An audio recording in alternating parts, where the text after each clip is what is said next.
Vanoggend weer eens my voorreg om met julle te kan gesels en ons is in week 3 van ons reeks wat ons noem Groter Liefde. Nou as jy vandag hier ingestap het, het jy in die middel van die movie ingestap, maar ek wil net vir jou sê, moenie bekommerd wees nie, op YouTube is week 1 en 2 beskikbaar, so as jy wil opvang, gaan luister dit op YouTube en ja, wees deel van dit wat ons hierso doen. So ons het besluit as 'n gemeente om vir 'n tydperk stil te staan by die gedagte van liefde. En die reeks se naam kom uit Johannes uit wat sê niemand het groter liefde as dit nie. Dat hy sy lewe vir sy vriende aflê. En ons temavers wat ons gebruik in hierdie reeks is in Korintiërs wat sê die liefde is geduldig. Die liefde is vriendelik. Dit is nie afgunstig nie, is nie grootpraterig nie, is nie verwaand nie. Dit handel nie onwelvoeglik nie, soek nie sy eie belang nie, is nie liggeraak nie. Hou nie boek van die kwaad nie en dit verbly hom nie oor onreg nie. Maar verheug hom oor die waarheid. Dit bedek alles, dit glo alles, dit hoop alles en dit verdra alles. En vandag gaan ons saam leer oor die liefde wat nie grootpraterig of verwaand is nie. Hoe leef 'n mens in 'n wêreld soos wat ek en jy vandag leef? Ons leef in 'n kultuur wat sê, ek moet groter wees, ek moet belangriker wees, ek moet raak gesien word, ek is die een waaroor dit moet gaan. My idees, my manier van leef, dis die enigste manier. Daar's net een manier en dis my manier. En die oomblik wat ons oor nederigheid begin praat, dan sug almal so saggies hier binne in hulle, want ons het hierdie idee oor wat ons dink nederigheid is en wat nederigheid van ons vra. En ek wil vanoggend begin deur vir ons te sê, wat is nederigheid nie?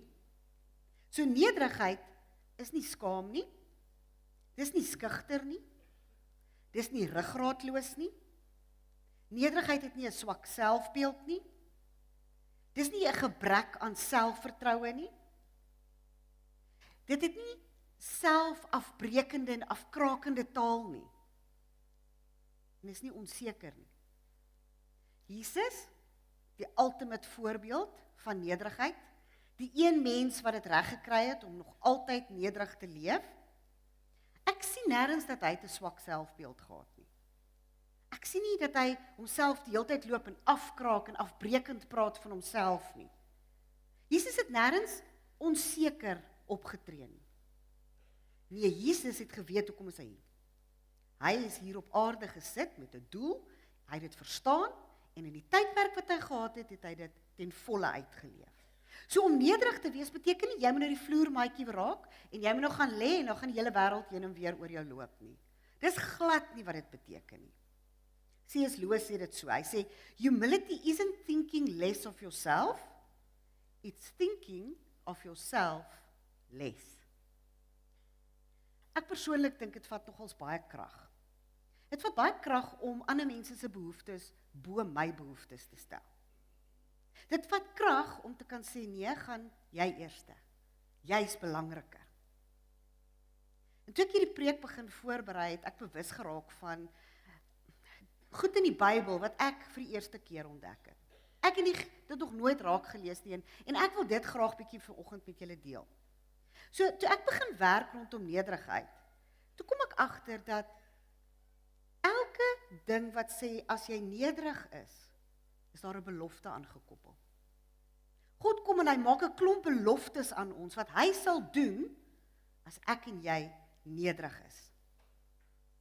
So ons gaan vinnig, sit aan julle safety belt, so ons gaan vinnig deur 'n paar beloftes hardloop vanoggend. Die eerste belofte wat hy maak is, God sê hy neem notisie van jou. Hy sê in Jesaja, dit is die een wat ek raak sien, die een wat nederig is en berou het oor sy sonde, wat onsag het vir my woord. Nou dis God self wat hier praat. Hy sê, wanneer jy onsag het vir my woord, wanneer jy nederig leef, wanneer jy berou het oor jou sondes en jou foute, dan sien hy jou raak. Hy neem notisie van jou. In Matteus 18 ken ons almal hierdie storie. En die konteks is hierso dat Jesus se disippels is besig om onder mekaar te stry en te sê wie is die belangrikste. Hulle sê, as Jesus die koning gaan word, wie's tweede in bevel? Wie's derde in bevel? Waar gaan ons posisie wees? En hulle beklei daaroor om raak gesien te word. Hulle beklei daaroor om belangrik te wees en belangrik te voel. En dan sê Jesus, en hy doen 'n snaakse ding, hy trek 'n klein kindjie nader. En hy wys na daai klein kindjie en hoor wat sê hy? Hy sê, daarom is elkeen wat so nederig soos hierdie kindjie word, die belangrikste in God se koninkryk. Jesus sê, die minste. Daai wat ons nie wil raak sien nie. Daai wat die opregste is, die kleinste, word soos 'n kindjie. En as ek nederig leef, dan neem hy notisie van my. Die tweede belofte is, God is by jou en hy versterk jou. Jesaja, so sê hy wat hoog en verhewe is. Hy wat ewig leef en wie se naam die heilige is. Ek woon in 'n hoë en heilige plek en ek is ook by hom wat verdruk en nederig is. Ek gee nuwe krag aan die nederiges. Ek gee nuwe krag aan die verdruktes. Weer, God self wat hier praat. Hy sê, ek is God almagtig, verhewe, groot, heilig. Ek bly in hoë plekke. Aarde is my voetbank. Maar dan sê hy in hierdie skrifgedeelte. Hy sê, ek is groot, ek is God. En ek bly ook saam met die wat nederig is. Ek bly ook saam met die wat verdruk is. En dan sê hy, en ek gee nuwe krag. Ek gee vir jou nuwe krag, as jy 'n verdrukte is. As jy nederig is, dan kom ek en ek gee vir jou nuwe krag. Al is ek God heilig, en al bly ek hierbo, bly ek ook saam met jou. En kom ek saam met jou, en is ek by jou. Die derde belofte wat ons sien. God sal jou verhoog. Ek sê weer, ons leef in 'n wêreld, en ons maak ons kinders so groot. As jy dit in Suid-Afrika wil maak, dan moet jy elke geleentheid wat na jou kant toe kom, aangryp. Jy moet die kanse vat wat na jou toe kom. Dis 'n jy lewe. 'n ek. Ek is in beheer. Maar eintlik al wat dit sê is, ons is 'n klomp control freaks hier in Suid-Afrika. In hierdie kultuur waarin ons leef. Want dit hang alles van jou af, sê ons. Oor en oor kom God en hy wil dit vir ons duidelik wys en sê. Hy het te sê in ons lewens. Hy het te sê wat in my en in jou lewe moet gebeur. Hy het 'n doel vir my en vir jou hier op hierdie aarde. Hoor wat sê hy in Lukas. Hy sê, elkeen wat hoogmoedig is, sal verneder word. En elkeen wat nederig is, sal verhoog word. God neem notisie van jou. Hy sien jou raak. En hy gaan jou op die regte tyd verhoog. So wat beteken dit om verhoog te word? Ek dink dit beteken dat God sê, op die regte tyd gaan ek jou in die posisie in laat gaan waar jy moet wees. Dit wat ek vir jou beplan, die doel wat ek het vir jou op aarde, op die regte tyd moet jy in dit in beweeg. En dit is om verhoog te word deur God. Ons almal het 'n doel hier op aarde. Ons het 'n gesamentlike doel wat ons moet uitleef, maar ons het elkeen 'n individuele doel. God het elkeen van ons uniek gemaak. Ons is nie dieselfde nie. So ons kan nie ons doel met mekaar vergelyk nie. Ons kan dit nie doen of beter doen as die ou langs my nie. Leef nederig en God sal seker maak dat jy op die regte tyd verhoog word. Sodat jy op die regte tyd in daai posisie by jou werk sal instap wat God vir jou beplan het. Sodat jy op die regte tyd op daai posisie sal instap by die skool wat God al lankal vir jou beplan het. Vierde belofte waarna ons kyk is, God gee jou die krag om te verander. Ek en jy kan onsself nie verander nie. Ek weet baie keer ons dink ons kan. Ons maak vir onsself al hierdie reëls, nê? En dan beheer ons hierdie goeie so tight. Maar die realiteit is, ons kan nie onsself verander nie. Net God kan ons verander. En hier wil ek nou gou ietsie sê. Jy kan ook nie jou man of jou vrou verander nie. Sorry. Net God kan ons verander. En ons het God se krag nodig om te kan verander. En hoe werk God se krag in ons lewens? Dit werk deur sy genade. Hy sê uit genade en deur genade het ek jou gered. En daai selfde genade wat jou gered het, gee jou die krag om te kan verander. Elke dag meer soos hy te kan word. God is die een wat die krag gee vir dit wat ek nie in my eie krag kan doen nie. Hy is die een wat ons die vermoë gee om te kan verander. Dis 'n soort genade wat na ons toe kom. Wanneer ons nederig is, Jakobus sê, God weerstaan hoogmoediges, maar aan nederiges gee hy genade. Here, hier is hierdie ding waarna ek vasgevang is. Here, hier is hierdie ding waarna ek vasklou. Here, hier is hierdie ding wat ek sukkel, ek kry dit net nie verander nie. Ek het u hulp nodig. Ek kom nederig na u toe en ek sê, Here, help my. En hy sê, ek sal jou die krag gee. En in my genade gaan ek jou help om te verander. Laaste belofte wat ek vandag na wil kyk. God verminder jou stres. Hierdie belofte is my so relevant vir hierdie tyd van die jaar waarin ons is. Ons is nou in die tyd van die jaar, ek weet nie of julle dit ook voel nie, maar dit is soos jy knip jy oor aan die einde van die jaar, nê? Alles gaan net vinniger, die spoed waarteen ons beweeg is crazy. Wie van julle wil graag 'n bietjie minder stres hê? Steek net gou julle hand op, wil jy dit sien? OK, alright. Ek wil ook minder stres hê. En hier is wat God sê. Hy sê, as jy bietjie minder stres wil hê, is daar 'n teenmiddel wat jy kan gebruik. Hy sê, daar's 'n sleutel tot 'n lewe met minder stres. En hoor gou wat sê hy. Hy sê, neem my juk op julle en leer van my, want ek is sagmoedig en nederig van hart, en julle sal rus kry vir julle gemoed. Jesus sê, kom leer hier by my hoe dit is om stresvry te leef. Kom leer saam met my. Miskien is dit juist presies hoekom ons met soveel stres in ons lewens sit, want ons het nie daai ritmes en daai beginsels van God in ons lewe nie, ons pas dit nie toe nie. Ons is beterweterig, ons is hardkoppig, ons probeer teen ons eie pas beweeg, vinniger, en die padteken sê oral ons langs die pad, speed kills, maar ons beweeg vinnig.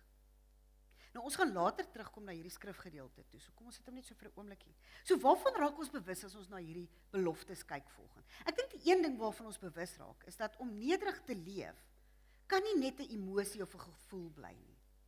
Dit moet oorgaan in iets anders. Dit vra van my, elke keer, om iets te doen. Al hierdie beloftes het gesê, as ek nederig leef, sal God.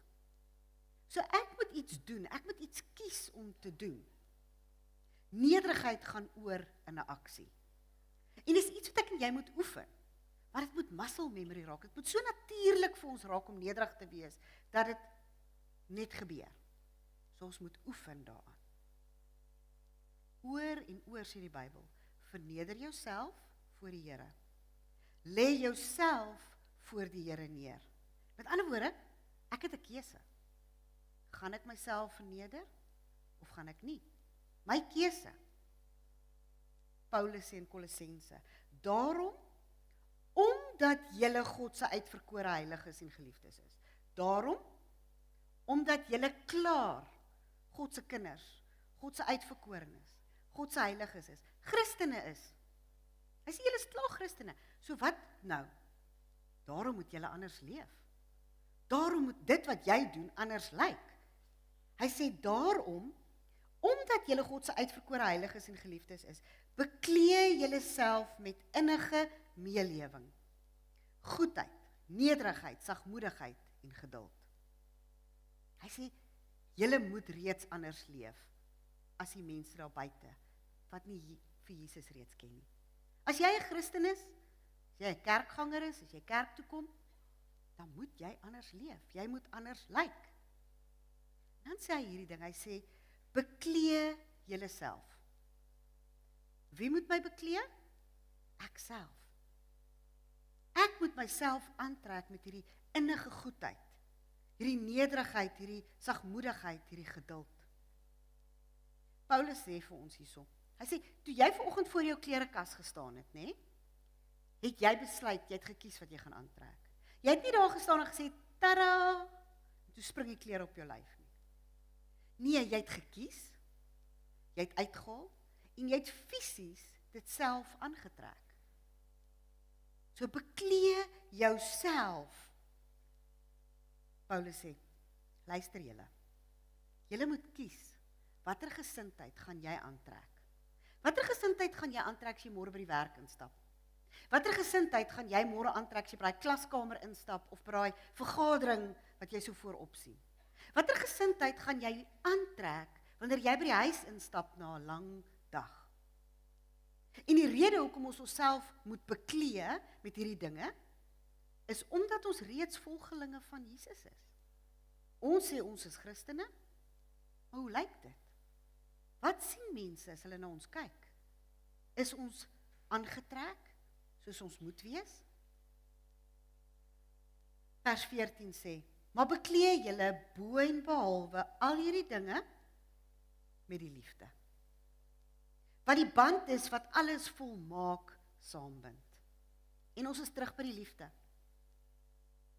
As ek opreg lief wil wees vir God, en ek wil in liefde leef teenoor my medemens, dan moet ek hierdie gesindheid van nederigheid aantrek. Ek moet dit fisies aantrek. Jy gaan dit moet kies. Jy gaan dit moet doen. Jy gaan dit moet oefen.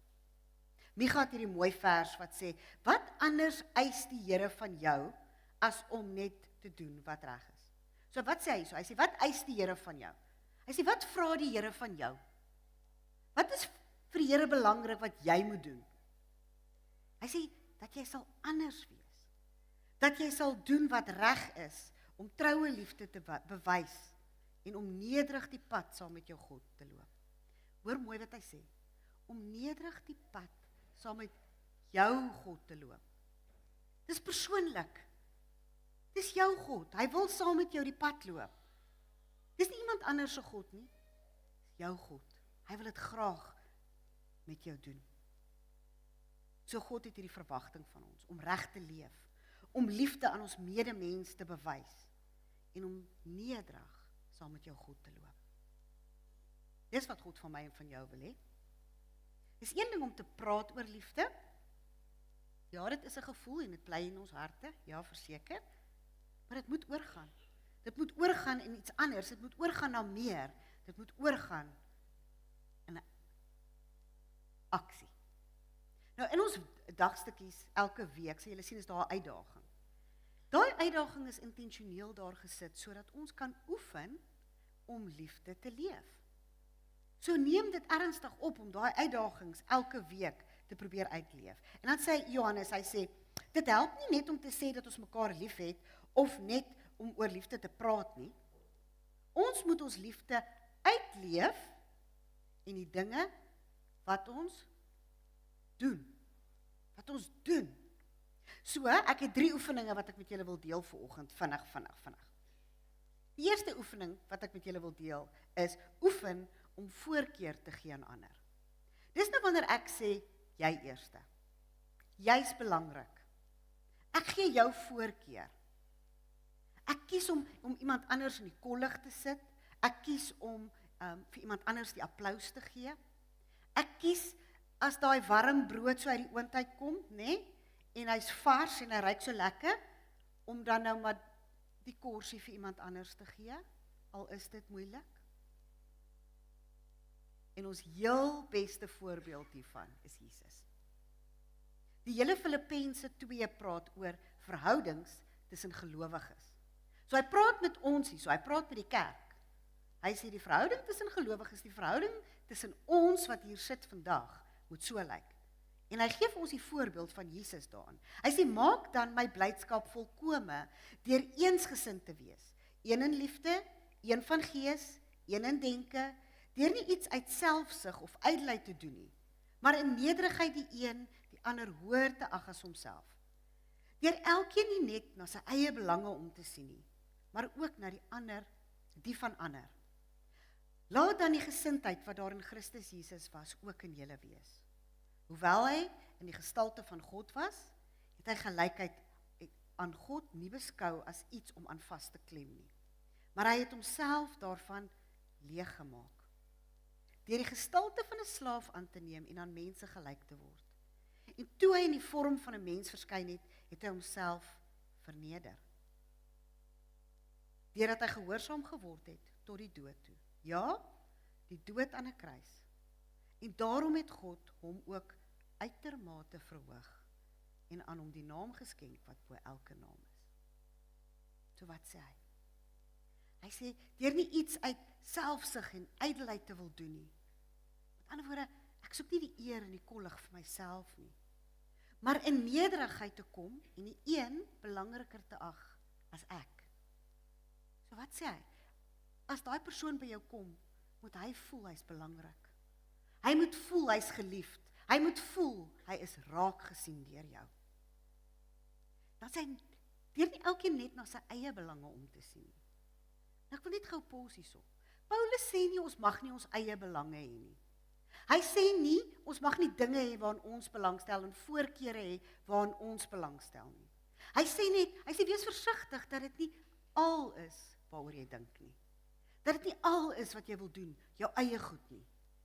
Maar dink ook aan ander. En dink, wat is die effek op ander om jou? En dan sê hy die volgende, hy sê, en ek dink nogals hierdie is 'n kerngedeelte wat ons nou gaan lees. Laat dan die gesindheid wat daar in Christus Jesus was, ook in julle wees. Dieselfde gesindheid wat Jesus, in hierdie gedeelte wat ons nou net gelees het, sê hy moet ook in my en in jou lewe wees. En dan is daar 'n dubbelpunt. En dan begin hy vir ons verduidelik, hoe het Jesus geleef? Wat is hierdie voorbeeld wat hy vir ons gewys het en ons mee los? En hy sê, hoewel hy 100% God was, Jesus was 100% in sy goddelikheid in die hemel gewees. En daar was hemelwesens en engele wat rondom hom was en wat geroep het, heilig, heilig, heilig, dag en nag. En Jesus kom en hy doen iets. Hy hou nie vas aan dit nie. Hy hou nie vas aan sy titel, aan sy dit wat hom toekom, aan hierdie eer en hierdie prys nie. Hy hou nie vas aan sy posisie nie.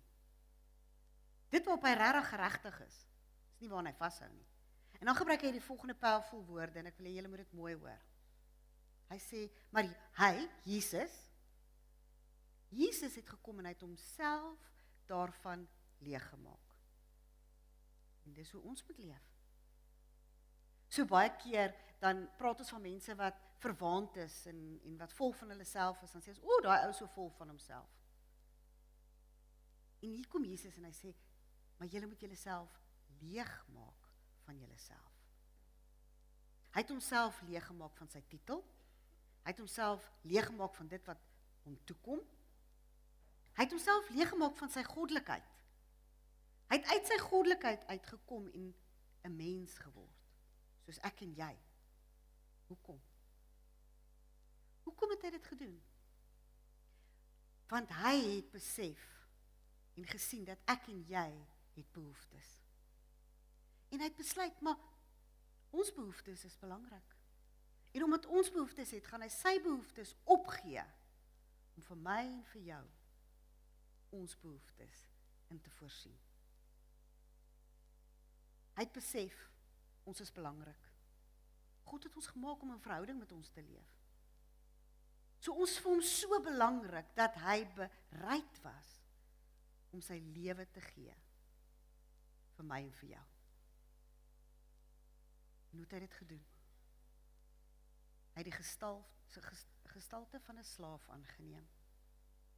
Hy het aan my en jou as mense gelyk geword. Hy het die vorm van 'n mens kom aanneem. Hy het homself verneder. Jesus het homself verneder tot die dood toe aan 'n kruis. Vir my en vir jou. Vir niemand anders nie. Want ons was vir hom belangrik genoeg dat hy dit wou doen. Jesus is 'n voorbeeld van nederigheid wat hy geleef het. Hy het gesê, ek doen net wat die Vader vir my sê ek moet doen. En hy het gekyk na die mense om hom, en hy het hulle behoeftes raak gesien. En hy het in hulle behoeftes ingespreek, en hy het met liefde hulle gedien. En daarom het God hom uitermate verhoog. Hy is nie net verhoog nie, hy is uitermate verhoog. En ek sê weer, wat beteken dit? Dit beteken, hy is herstel in sy posisie. Dit wat God nog altyd vir hom beplan het, dit wat hy geweet het, gaan moet gebeur, hy is in daai posisie herstel. En dis wat ek en jy nodig het om te verstaan. God het 'n plan vir elkeen van ons. En hy wil ons herstel in dit. Die belofte kom weer. As ek nederig is, sal God verhoog. God sal my op daai plek sit waar hy my nodig het vir 'n tyd soos nou. Die tweede oefening wat ek vinnig net wil by stil staan. Nou, okay. Ek sien, is gelukkig heel wat oop stoele, ek is dankbaar daaroor. Moenie nou mekaar seermaak met julle elmboë nie, okay? Moet nou nie lelik raak nie. Kom ons speel nou nice hierso. Oefen om te erken as jy verkeerd is. Nie 'n lekker ene nie. Ons almal wil so graag reg wees. Ek nie, ek sukkel nie daarmee nie. Maar ek weet julle sukkel daarmee. Jy weet daai wat jy sê, ek is jammer, maar jy het eintlik dit gedoen. So omdat jy dit en dit en dit gedoen het, beteken dit, dis hoekom ek het gedoen het. En hy sê, nee, hy sê, om te erken dat jy verkeerd was, is om te erken dat jy moet eienaarskap vat vir jou gedrag. Own dit. Sê ek is jammer, bedoel dit, beweeg aan. Hoor wat sê Spreuk, hy sê, wie sy oortredings bedek sal nie sukses behaal nie, maar hy wat bely en dit laat vaar, ervaar ontferming. So hy sê, die oomblik wat jy daai verskoning wil sugarcoat, hom wil bedek, hom dalk wil wegpraat, jouself te verskoon, hy sê, dan gaan jy nie sukses behaal nie. Dis nie nederig nie. Maar dit wat jy erken, dit wat jy bely, en dan hierso, en laat vaar. So ek moet sê, ek is jammer, ek moet dit bedoel, en dan moet my gedrag verander. As my gedrag nie verander, as ek vir iemand sê ek is jammer nie, dan raak ons jammers leefwoorde. En dan begin mense ons nie meer vertrou nie. Die derde ding wat ons moet oefen. Oefen om jou planne neer te lê voor God. So hier's wat ek en jy baie keer doen. Ons maak ons planne, en dan praat ons nie met God daaroor nie, want ons dink, ag, hy's aan boord. Ons aanvaar net, hy's daar, hy gaan dit net deel wees van dit. En dan werk die planne nie uit nie, en dan soos in, God, ek is kwaad vir jou, hoekom het jy nie my planne geseën nie? Maar dit was nie voor hom neergelê nie.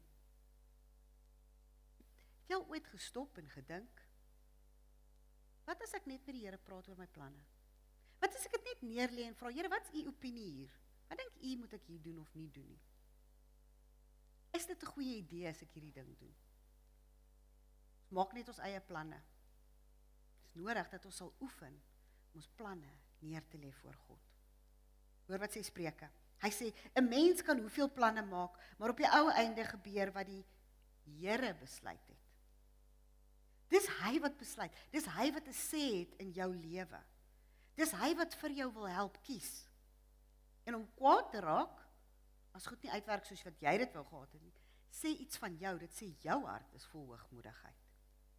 En hier is die waarskuwing wat Petrus sê, hy sê, almal moet trouens teenoor mekaar nederig wees en mekaar help, want God weerstaan die hoogmoediges, maar aan die nederiges gee hy genade. Onderwerp julle daarom in nederigheid aan die kragtige hand van God, sodat hy julle kan verhoog, op die regte plek sit, op die regte tyd, wat hy bestem het. Hy sê ons moet nederig teenoor mekaar wees, ons moet mekaar help, want, hoekom? En dan is hierdie een groot waarskuwing in die Bybel. Hoor wat sê hy? Want God weerstaan die hoogmoedige en aan die nederige gee hy genade. God weerstaan die hoogmoedige. As ek nou 'n veiling toe gaan, en Elon Musk is ook daar, en ons moet bee op iets, wie dink julle gaan verloor? Ek het nie so baie geld soos Elon Musk nie, kan nie eens dink of droom nie. Of, hierdie gaan julle julleself nou moet picture vir 'n oomblik. As ek in 'n bokskruit klim saam met Driekus, wie dink julle gaan verloor? Exactly. Waar's daai ou? Fantasties. Hy, verseker. Hy weet nie wat ek weet nie. Ek het met 3 boeties groot geword. Ek kan boks. Nee, ek gaan verseker verloor. As ek teen Driekus moet beklei, gaan ek verseker verloor. Hy sê, wanneer ons hoogmoedig is, dan moet ons besef, ons is op 'n plek waar ons gaan verloor. Ons gaan die weerstand van God in ons lewe hê. Ons gaan verloor. God weerstaan jou as jy hoogmoedig is. So baie mense haal Romeine aan, dan sê hulle, as God vir my is, wie kan teen my wees? Maar ek wil vanoggend vir jou sê, wat as God teen jou is? Wie gaan vir jou wees dan? Jy al daaraan gedink? God weerstaan die hoogmoedige. Dis nie 'n plek waar ons wil wees nie. Dis nie 'n plek waar ons wil wees nie. Ek wil nie die weerstand van God in my lewe hê nie. En dan kom God in hierdie amazing karakter van wie hy is, en hy gee vir ons 'n maar. Hy sê maar, aan die nederiges gee ek genade. As jy nederig is, gaan ek genadig wees teenoor jou. Hy gaan jou die vermoë gee, om reg te kies, om dit te kan doen, om te verander, en om dit te kan uitleef. Ek en jy leef eintlik so in dele van ons lewe in 'n illusie. Ons dink ons leef in beheer van ons lewens. Ons leef met hierdie illusie dat ons kan die toekoms beheer, of ons kan ons loopbaan beheer, of ons kan ons families of ons kinders beheer. En al wat dit is regtig net 'n illusie, want in werklikheid kan ek en jy nie eens beheer of ons volgende asemhaling gaan hê nie. Dit hang nie van ons af nie. Jy het geen beheer oor wat môre gaan gebeur nie. Jy weet nie wat 'n oproep jy gaan kry, wat 'n e-mail jy gaan kry, wat 'n doktersverslag jy gaan kry nie. Jy het geen beheer oor wat môre gaan gebeur nie. Hoor wat sê Spreuk, hy sê, moenie te seker oor môre en oor 'n môre wees nie, want jy weet nie wat in die toekoms gaan gebeur nie. En ons leef so in beheer, ons leef so in hierdie lewens wat vol trots en hoogmoed is, en ietsie kleins gebeur in jou finansies. Ietsie kleins gebeur in jou loopbaan, of ietsie kleins gebeur in jou huwelik. En jy soos in, nee, is klein, ek sal dit kan hanteer, moenie worry nie, ek got this. Ek kan dit handle. Ek hoef nie hulp te kry nie, nee, ek is okay. Ek kan dit doen, ek kan dit self doen. En hierdie ietsie kleins word groter, en groter, en groter. En voor jy jou oë kan uitvee, is jy nie meer in beheer van jou lewe nie. En besef jy, dat jy is nie 'n God in jou eie lewe nie. Jy het nie beheer nie. Jy het nie soveel beheer soos wat jy gedink het nie. En dan kom God, en Jesus kom maak weer hierdie uitnodiging. Jesus kom en hy sê, neem my juk op julle, en kom en leer van my, want ek is sagmoedig, en ek is nederig van hart, en julle sal rus kry vir julle gemoed. Ons sal kan stresvry leef, angsvry leef, rus kry by hom. Nou hierdie juk is 'n houtding wat oor 2 beeste gesit is, en dan het dit 'n waag saamgetrek. En ons 2 goed wat dit verteenwoordig, wat ek net vinnig wil uitlig. Die eerste ding is, dit verteenwoordig 'n vennootskap. Beteken, as hierdie juk op jou en op Jesus rus, dan is julle in 'n vennootskap. Julle trek saam in hierdie wa. Dis 'n spanpoging. Hy kom in, hierdie groot almagtige God, wat sê ek bly hierbo, sê ek kom in, en ek kom langs jou, en ek help jou, en ek trek saam met jou aan hierdie wa. Ek weet, jou lewe is moeilik. Ek weet, Jy het 'n las wat jy dra. Ek weet jy het baie stres in jou lewe. Ek weet dit. Die Here is nie verras deur enige van hierdie goed in ons lewe nie. Ons almal is besig, nê? Ons almal het dinge. Dis die waarheid. Maar miskien is dit juis omdat ons alles op ons eie probeer doen. Jesus kom en hy gee die uitnodiging. Hy sê, wil jy nie toelaat dat ek jou help nie? Wil jy nie toelaat dat ek langs jou inkom en saam met jou hierdie ding doen nie? Kom en leer by my. Kom en ervaar rus, minder angs en minder stres hier by my. Die ander ding wat dit verteenwoordig is beheer. As daai hout oor 2 diere gesit word, dan beteken dit daai 2 diere kan nie in verskillende rigtings beweeg nie. Hulle kan net in een rigting, dieselfde rigting saam beweeg. En hulle moet dieselfde pas hê. En hier is die uitnodiging. God sê vir jou, hoe lyk die pas van jou lewe? Wil jy rus beleef? Dan moet jy by my pas inval. Jy moet langs my inkom, my pas aanleer. God het jou gemaak. Hy ken jou persoonlikheid, hy weet wie jy is, hy weet wat jy doen, hy weet wat vir jou werk, wat nie vir jou werk nie. Hy weet wat jou vermoëns is. Hy wil die pas vir jou aangee. Hy wil die pas aangeer wees in jou lewe. Nou ek weet hier is vandag baie mense in hierdie gemeente en in hierdie kerk vanoggend. Jy sal jou hele lewe lank, as jy al 'n Christen. Jy het in die kerk groot geword, jy ken al die liedjies, al die Bybelversies, al die stories, al die gebede.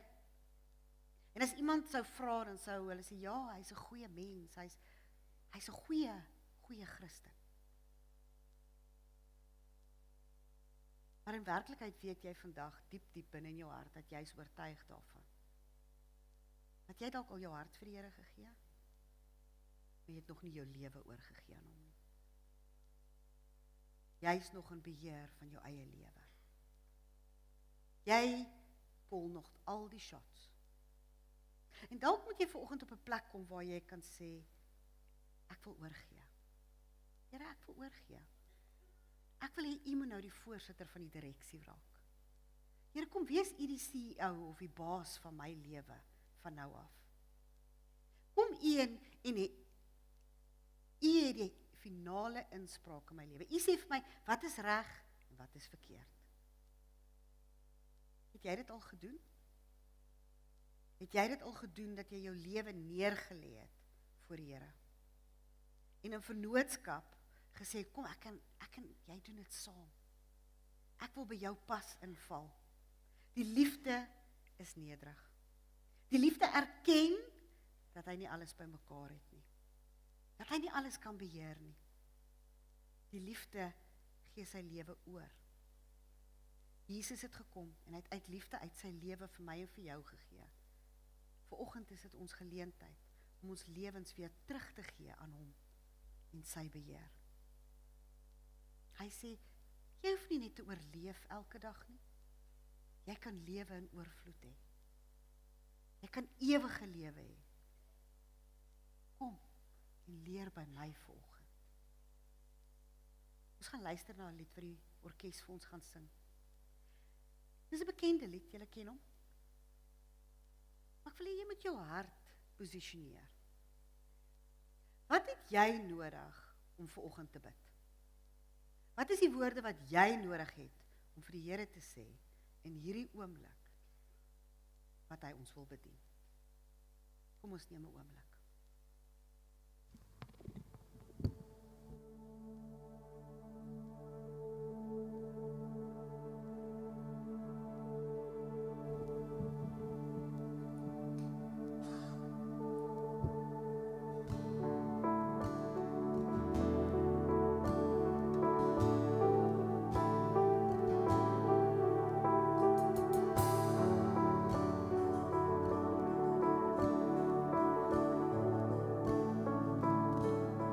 Doen slegs u wil, Heer, u wil in my potte bakker met my die klei vir my en maak my net soos U wil. Op U slegs wag ek nederig en stil.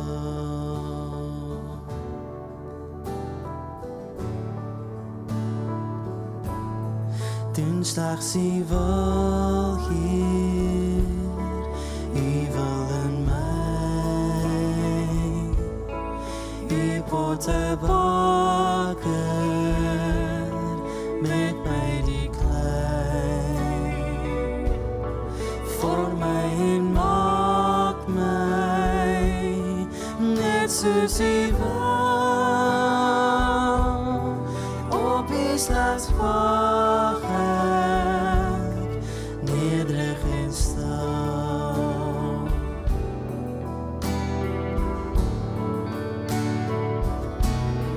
Have Thine own way, Lord, have Thine own way. Search me and try me, Savior, today. Whiter than snow, Lord, wash me just now, as in Thy presence, humbly I bow, as in Thy presence, humbly I bow, humbly I bow, humbly I bow.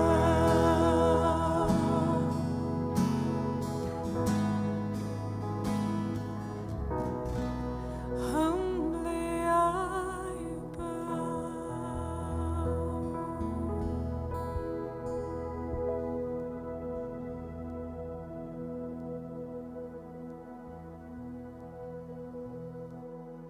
Here, vanoggend het U gekom en eet met ons geword. Here, ek wil bid dat U ons sal help dat ons rarig ons lewens aan U kan oorgee. Dat ons rarig op 'n plek kan kom wat ons sê, ons wil anders leef. Ons wil anders lyk. Ons wil soos U lyk. Here, ek wil bid dat die atmosfeer wat nou in hierdie gebou is, van U liefde en U genade, wat ons oortuig van dinge diep binne in ons hart. Dat U ons sal help, dat U ons sal die krag gee, dat U saam met ons sal stap. Dat ons hier uitstap vandag en dat dit nie net 'n mooi gedagte was nie, maar dat dit lewensveranderend sal wees. In U naam. Amen. As jy gebed nodig het, is jy welkom om net te bly